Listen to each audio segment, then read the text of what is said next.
মোদী সরকারকে একটা বার্তা দিতে চাই। মোদীজি, অমিতজি এবং রাজনাথ সিংজি, আপনারা বাংলাদেশ সেনাবাহিনী যেটা দেখেছেন ৭২ সালের সেই সেনাবাহিনী এখন আর নাই। আমরা এখন যুদ্ধোপযোগী এবং যে কোনো শত্রু মোকাবেলায় প্রস্তুত। আপনারা আর আস্ফালন তুলবেন না। ইস্টার্ন সেক্টর, ইস্টার্ন কমান্ড গোছানোর ভয় আমাদেরকে দেখাবেন না। শুধু আমরা সশস্ত্র বাহিনী নই, ১৭ কোটি জনতা আছে আমাদের সাথে, আপনাদেরকে সীমান্তেই রুখে দিতে।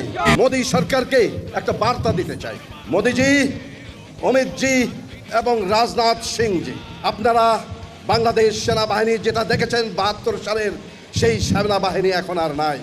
আমরা এখন যুদ্ধোপযোগী এবং যে কোনো শত্রু মোকাবেলায় প্রস্তুত। আপনারা আর আস্ফালন তুলবেন না।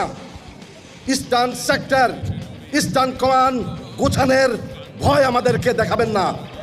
শুধু আমরা সশস্ত্র বাহিনী নই, ১৭ কোটি জনতা আছে আমাদের সাথে, আপনাদেরকে সীমান্তেই রুখে দিতে।